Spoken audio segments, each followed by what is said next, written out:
I want to buy a copy of Bone Storm. Here's 99 cents. Allow me to summarize the proposed transaction. You wish to purchase Bone Storm for 99 cents. Net profit to me, negative $59. Oh, please take my $59. I don't want it. It's yours. Welcome back to Thinking Critical. This is Wes. And it's been a lot of negativity in the world, even within the comic book industry. And of course, we've been covering it here on the channel. But today I wanted to do something a little bit more positive, a more positive outlook on the comic book industry, and talk about some of the things that the comic book industry are doing right at this very moment. And here to talk with me about this is my good friend from Comics by Perch. Perch, how you doing? I'm doing great. Thanks for having me on. And we're talking about something positive for a change. That's great. Yeah, it felt like I needed to talk about something good right now. So we are going to talk about the 5 things I think that the comic book industry are getting right. Obviously, everyone that you talk to would have different lists, and this could be much bigger. But this is the things I think that they're doing right, and you're going to chime in and tell me how wrong I am, maybe. No. All right. So the first thing that I think that the comic book industry is getting right now, I'm going to talk about DC Comics. I think they're doing Black Label, for the most part, really well. There's some really cool stuff there. I think it's probably a little too much Batman Harley Quinn centric, but I think that will smooth itself out over time. But there's some really cool stuff on there, specifically like The Last God feels like a comic book. Without Vertigo, where would DC Comics make this? Thankfully, they do have Black Label to put something like that on. I love The Last God by Philip Kennedy Johnson. What are your thoughts on Black Label? No, I think it's worked out for them. It's interesting because many people were against it at the beginning, or saying that it shouldn't be, it wouldn't work, or this is a cash grab to get more money. I think it's wound up being a nice little contained universe. People can come in, they can find something they like, they can enjoy it. They don't have to worry about the rest of DC continuity. And as DC was getting ready to do, Year of the Villain and all these bigger sweeping storylines, it's given some confidence to DC readers that, hey, there's stories here. They're kind of self-contained. You can read them, you can enjoy them, and you don't have to get into everything else. You can just have that moment in these comics. And so I think it's been a great experiment for them. It's been, I don't know if it, the timing was all lined up to work with the absence of Vertigo and some of these other imprints they were doing, but it wound up being a great thing for them. And I think a lot of these are going to be turned into movies and media properties. So I think for everybody, it's been a win. Yeah, it's interesting. It's obviously changed from the original announced idea of what Black Label was going to be. Premier artists with premier writers creating Elseworld stories with premier characters. It's certainly grown from there, but just thinking about The Last God, and also the Hill House Comics, a great place to put some DC horror comics. Obviously, Joe Hill is a name in horror, and I think those have been really good as well. And while I am disappointed it isn't just all the premier writers and things, but in the end, I think they got it right. They did, and it's not all. You're right. It's not all the premier known writers, but the stories themselves feel like they're vetted good stories. It feels like there's an extra level of editing going on, or there's an extra level of care with these books. I know that's funny to say with the whole bat penis and everything from back when, but it does feel like they're taking more attention and making these books really be as good as they can be. And so right now in comics, when you're seeing somebody put their best foot forward, that's a great thing. Yeah, and that's another thing is, when it first came out, obviously they came out with Batman Damned. That is one of the most beautifully illustrated comic books I've ever seen in my life. It's made in a more prestige format. I think they call it Prestige Plus format, where it's it's a larger size. It feels important when you get one of those. Lee Bermejo just destroyed it on that one. It's just beautiful to look at. Obviously, Greg Capullo on Last Night on Earth, another Batman comic book, just killed it. So I am glad that they're keeping those Prestige Plus formats for the very best, but finding a place for other stories. Yeah, exactly. So I think it's hopefully it continues. There's no signs that it's not. I think as we get into maybe some of Death Metal and some of the other big storylines, if you're burned out on events, this is going to be a really welcome place to just get some contained stories and enjoy yourself. And so it's been a great thing. The timing was good and the content is great.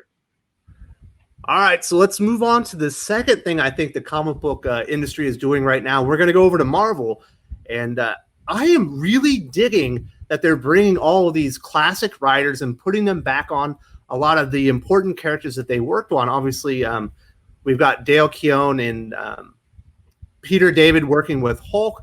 Chris Claremont's doing some extra work on God Loves, Man Kills, in the X-Men universe. And who was it? Was it Roy Thomas that recently did some Conan the Barbarian work? Yeah, and yes, and there's a bunch of other creators in the mix around Ghost Rider, around Punisher, of course, with Punisher we know about with Garth Ennis. I like it too. I think that Marvel, certainly has this ability to pull a bunch of these creators, and in many ways, I mean, let's take it in the context of DC's Black Label that we were just talking about. These stories tend to be standalone, limited series. They're in their own world. They're not bringing them onto the main ongoing title, where they, which I wish they would too. But I'll take what I can get. This is it kind of sort of to me. This is like DC's Black Label. They're taking classic creators. They're putting them on titles that they are famous for, telling self-contained, solid stories that do not have to worry about whatever current storyline or gimmick is going on in the main title. And I think it's great. I think there's a lot of correlation between these two. Yeah, speaking of Garth Ennis, I didn't have a lot of expectations for Punisher Soviet. Obviously, I'd read Punisher Max, and it's a great story. I think they could do a Punisher trilogy movie out of that, just the quality of that. But seeing him go back with that character, it felt like he hadn't missed a beat. And boy, was he willing, along with Jason Burrows, the artist, to go where he used to go before, what you don't really expect with Marvel Comics right now. Like, that was pretty brutal and kind of graphic, but it certainly felt like a Garth Ennis Punisher story, which is exactly what I was looking for, but didn't expect. Yeah, exactly. No, I mean, it was his style, and it gave confidence that Marvel's letting the creators do things their way, that they're letting them be themselves. I think Peter David's work on Spider-Man, which he isn't as well known for, but I mean, I'm really looking forward to what he's going to do at Dale Keown, and I'm up for it. I hope that we see more of it. I hope they expand. Honestly, I'd love for Marvel to trim more of their core line and have a constant ongoing imprint of these kinds of 6-issue, 12-issue stories with these classic creators. We can't get them on the main books. Let's have this be a constant thing. Yeah, speaking of kind of the artists, Marvel, I think, is in a rut right now with artists. They do have some very good artists, obviously Ryan Stegman, Steve McNiven, things like that, but they aren't really known for having the best art right now. But I dig them bringing Mark Bagley on, put him on that Chip Zdarsky Spider-Man life story. Now he just had a big run on Venom. Love seeing him, come back, one of the premier artists of those characters, and finally getting a little bit of a run with him and showing everyone that he's still got it. Yeah, absolutely. I think, Marvel does need, so that's a whole other topic, and we're staying positive here, but Marvel's approach to art is definitely disappointing. So when you see, I guess, when you see some of these classic creators that they still manage to have and put on, it's really nice to see on the art side that they're letting them be who they are and put out some great work. Bagley it's great given his career. I mean, we're talking 30 plus years, and the guy is meeting his deadlines, putting out solid work. It looks, you can fall right into it. I'd love to see him on a Spider-Man story again. Actually, it brings back a lot of really good memories of what he did with that title before. Absolutely. So the third thing that I want to bring out, we're going to kind of deviate away from DC Marvel, although this does touch DC a little bit. But I think there are some genres right now that are performing above the rest and are in a really great place, specifically horror and sci-fi. Volt, with their horror sci-fi books like These Savage Shores, The Plot, was it Black Stars Rising? They have, or Black Skies Rising, I think that's what it is. Yeah, they have some great horror and sci-fi genre books. Also in sci-fi, you have The Killock, which I think might be the best comic book on the market. It's right there with Daredevil for me. Blade Runner 2019 has been something I didn't expect. So I think right now, horror and sci-fi, especially on the indie scene, but obviously we still have those Hill House comics on Black Label that are all horror comics. I think they're just knocking out of the park right now. Yeah, I agree. I think that what it shows is fans are really hungry for some different genres, or genres that bend a little bit. I mean, the Immortal Hulk did really well when it came out, and it was largely because they pushed it as it's heroes caped book meets horror. They definitely pushed that horror angle, and I think that helped that book quite a lot. Fans are into it; they want it.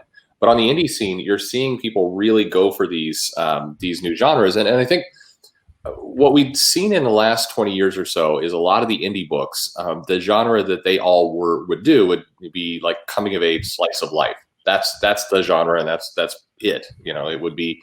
Scott Pilgrim ruined a lot of comic book writers. Yeah, which is a shame, because I think Pilgrim did it very well, and everybody took the wrong lessons out of it. They all tried to give very cheap clone copies of it, and also you can't have 1,000 Scott Pilgrims. You do it right once. You can't then drive it into the ground, and so it's even the author I know made a comment about why did everybody copy this?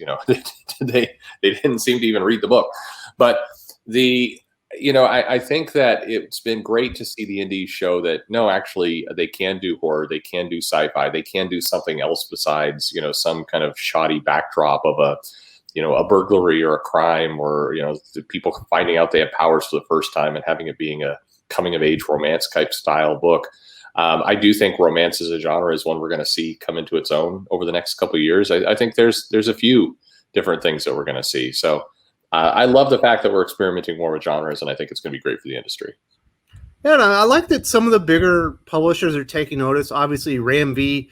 I thought These Savage Shores with Vault, along with Sumit Kumar, the artist, were just heads and tails. Like, where do these guys come from? Now we got Ram V on Justice League Dark. Sumit Kumar's gotten some work on some one-offs here and there with DC. It's nice to see that the big two are kind of looking at these titles and seeing what's working, what's not working, and giving these guys an opportunity, because that's what Vault should be there for. That's what Valiant should be there for. That's what some of these publishers should be that stepping stone where the best go through the crucible and essentially separate themselves and get moved up, so we have better talent moving forward.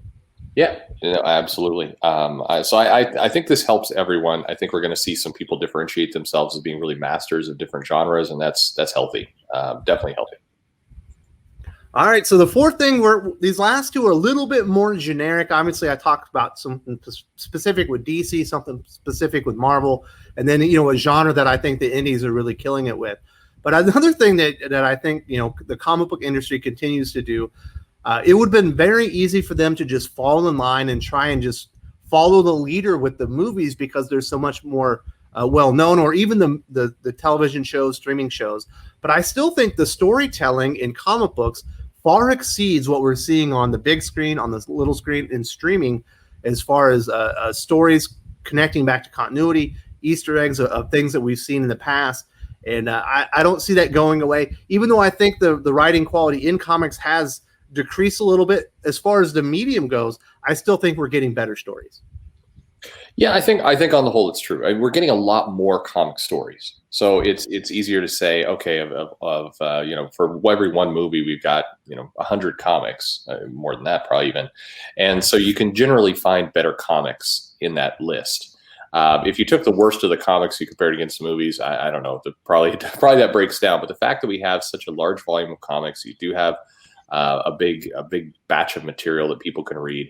It means that writers can take advantage of the medium more. They can let stories breathe, not complete decompression, but they can do a little bit more with explaining things and pulling it out, and a little bit less of kind of the tropes that you have with movies. Marvel's movies have a very similar structure at this point. They follow a 3-act system.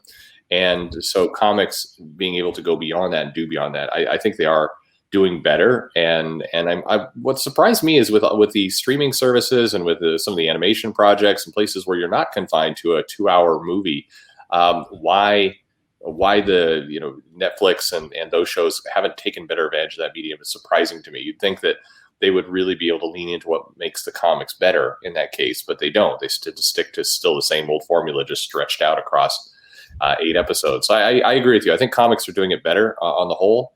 And I think that it presents an opportunity for some of these movies and shows to step up their game. Yeah, it's crazy. You think about like the two biggest comic movies of all time, obviously being Infinity War and Endgame. And while I do think Infinity War is actually a really good movie, although I think it's a little odd that they decided to make Thanos the protagonist of the story. But when you take them as a whole and then you compare it to Infinity Gauntlet, I still say it's better, because Endgame really wasn't a movie. It was just a bunch of scenes where the characters got to say goodbye and have definitive endings before we replayed the final scene from Infinity War with the good guys winning this time. And I think Infinity Gauntlet took a lot more chances, did a lot more interesting things with characters. Obviously did a lot more goofy things, but that's part of comic books. Sure, comic books, yeah, do naturally have some goofiness, and that's been, I guess, the good thing or the positive thing about movies is your Guardians and the fact that that hit, despite being an unknown, it did give, I think, some movie makers a little bit more confidence that you can lean into some of the sillier elements of comics and still make them work. You don't have to make everything ultra serious, and that was a positive. But yeah, no, by the way, I completely agree with you on Endgame.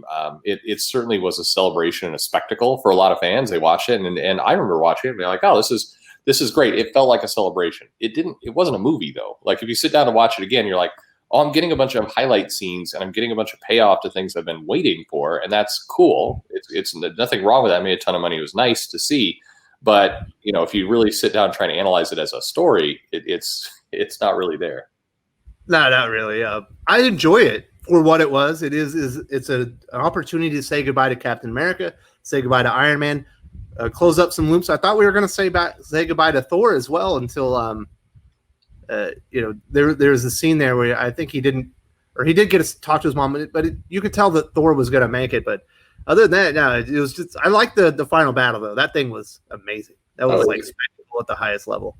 It was a great visual spectacle, and it was a celebration. If you've been on the board for all the Marvel movies up to this point, it was nice to have that celebration. But it was a visual celebration, not really a movie. Yeah, when Doctor Strange was doing his things, all of a sudden all the dead heroes came back. Tingles up the spine. Oh yeah, no, you can't. Only the most jaded person would sit there and be like, this doesn't matter to me. I mean, it was a cool scene. I mean, even. I'll throw this probably more controversial to your viewers.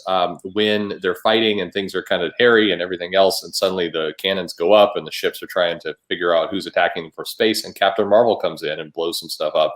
That was good use of Captain Marvel. It presented her like a pretty big threat and someone to be worried about and feared. And whether you like Captain Marvel or not, it was cool to see that back and forth of the stakes being raised and raised and raised from villains to heroes. And it's just a shame the story hasn't always matched those moments. Absolutely. So the last one is also probably going to make some of my viewers mad, but I do think this is a strength with comic books right now.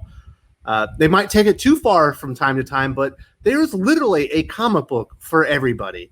If you like superheroes, obviously you got a lot of comic books, but if you like crime and mystery, you got a comic book. If you like coming of age stories, you got a comic book. If you like, anti-heroes, you got a lot of comic books. Horror, sci-fi, obviously like that. There's a comic book for everybody, no matter what the genre that you like. For a lot of age groups, there's comic books for everybody, not just in your comic book shop. Obviously, Scholastic has a lot of comic books aimed at younger children that are a lot different nowadays. And I think that's actually a huge plus for the industry. It is. I think it's the shame of it is the comment of, hey, if you don't like it, it's not for you. Just don't read it. Or not every comic for you became such a negative in the industry because it was how it was used. It was used to kind of attack and bully and push back people. But at its core, if you take away a lot of the drama and history behind that, it does highlight the fact that almost with one little exception, which I talk about on Twitter a bunch with people, there is a comic book for everyone. You can go and find something. It is possible if you've got a shop that's handy to you, you can go in. If you find a retailer who's willing to help you out and kind of help you maybe search, or you want to do the work yourself online, you can find something that will work for you. Certainly within the last year, we're not at a point of nothing, and that's a good thing. And that we're seeing more and more opportunities. We are seeing crowdfunding come into its own. We're seeing more titles everywhere. You're not confined to any one source, any one distributor, anything. And that's very, very healthy. The only genre, and this gets pointed out to me from time to time on Twitter, is if you are a conservative leaning religious, there's still not a lot of content out there for you. That's probably the one area where they're leaving some dollars on the table because there is an audience there that's not getting served. But hopefully that does change as well because the opportunity is there. So I do think there are a couple of writers. Obviously, they don't market it this way. They certainly don't promote it, and the writers doesn't promote their work this way. But there are a couple of writers, if you are a conservative-leaning, a Christian like I am, that have stories with known characters that will fit right into your wheelhouse. But I don't want to put them out on blast right now because they could get them in trouble. But there are things out there if you look for them and you recognize them. But it will not be marketed to you. Absolutely. Yeah, and I didn't mean to say there's none. There are some. It's just I've noticed that as people come in, they say, I'm looking for horror, or I'm looking for romance, or I'm looking for indie, or whatever it happens to be. That's probably the area where you struggle the most to just find those creators, find those stories for you. But there is, it's somewhat Doug Ernst and others have done. I don't calling them out specifically, but there are books out there, just a little bit harder to find. And so I think your overall point is exactly right. There are comics for everyone. That's a good thing. We should be comfortable with the idea that not every comic is for us. That's impossible, and it shouldn't be the case anyway. We just got to make that the stigma of that message. Maybe this comic isn't for you. We got to turn that away from being kind of this negative attack and into just a reality of the fact that we have so many books out there. Well, Perch, that is going to do it for the 5 things I think the comic book industry are doing right today. Sounds like we are somewhat in agreement for the most part. Do you have anything else that I left off that was just a huge oversight? No, I mean, it's a conversation for another time as we talk specifically about this pandemic, but I'll say as a hopeful statement, we're hearing more and more publishers start to talk about returnability in marketing. And I think we'll talk about that another time, but the fact that there is more of an open conversation around returnability is a good thing. And I'm optimistic for where that goes. Well, thank you very, very much for joining me today. I really appreciate it. Thank you.